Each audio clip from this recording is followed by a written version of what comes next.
ویسے تو ہمارے نبی کے اوپر لاکھوں کروڑوں سلام، لیکن کیا آپ کو پتا ہے کہ سب سے زیادہ انہوں نے ہمارے اوپر جو مہربانی کی وہ کون سی تھی؟ ان کی سب سے عظیم مہربانی کیا تھی ہمارے اوپر؟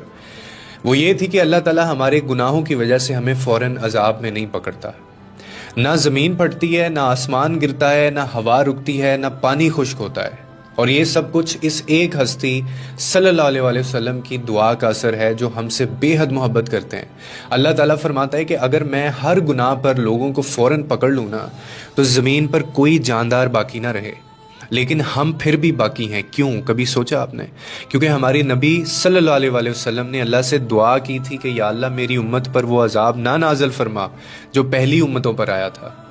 یاد ہے آپ کو بنی اسرائیل کی جو قوم تھی، اللہ نے ہفتے کے دن حرام کہا تھا کہ شکار حرام ہے، مگر انہوں نے چلاکیاں کی، قانون توڑا، اور نتیجے میں اللہ نے انہیں بندر اور خنزیر بنا دیا تھا۔ کس کو یاد نہیں ہے شعیب علیہ السلام کی جو قوم تھی، ناپ تول میں کمی کیا کرتے تھے وہ لوگ، اور اس کے بدلے اللہ نے ان پر ایسی تباہی نازل کی کہ زمین ویران ہو گئی تھی۔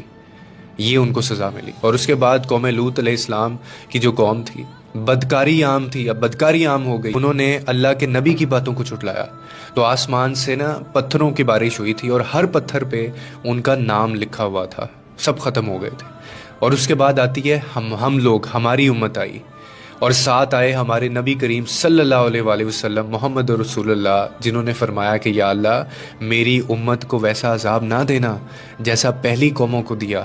اور یہی تو ہمارے نبی صلی اللہ علیہ وآلہ وسلم کی سب سے بڑی مہربانی ہے ہمارے اوپر، کہ انہوں نے کبھی ابھی دیکھیں اپنی ذات کے لیے کچھ نہیں مانگا، نہ مال، نہ طاقت، اور نہ شہرت، ایک ہی دعا تھی بس، یا اللہ میری امت، میری امت، میری امت۔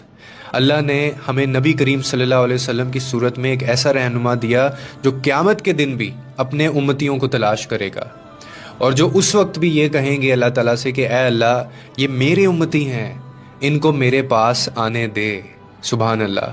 اور کیا ہم نے کبھی سوچا ہے کہ ہم نے اس مہربان نبی صلی اللہ علیہ وآلہ وسلم کے ساتھ کیا سلوک کیا، جن کی وجہ سے ہم آج زمین پر سلامت ہیں، جن کی دعا سے ہمیں مہلت ملی ہے؟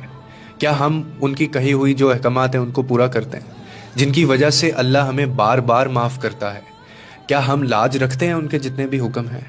کتنی حسین، کتنی خوبصورت اور کیا شان تھی میرے نبی کی، کہ وہ کس طرح سے ہمارے لیے گڑ گڑا کے دعائیں کیا کرتے تھے، ورنہ آج ہم میں سے کوئی ایک بھی زمین کے اوپر باقی نہ رہتا، ہم سب ختم ہو چکے ہوتے۔ یہ سب سے بڑی مہربانی ہے اللہ تعالیٰ کی ہمارے اوپر اور ان کے حضور، ان کے توسط سے۔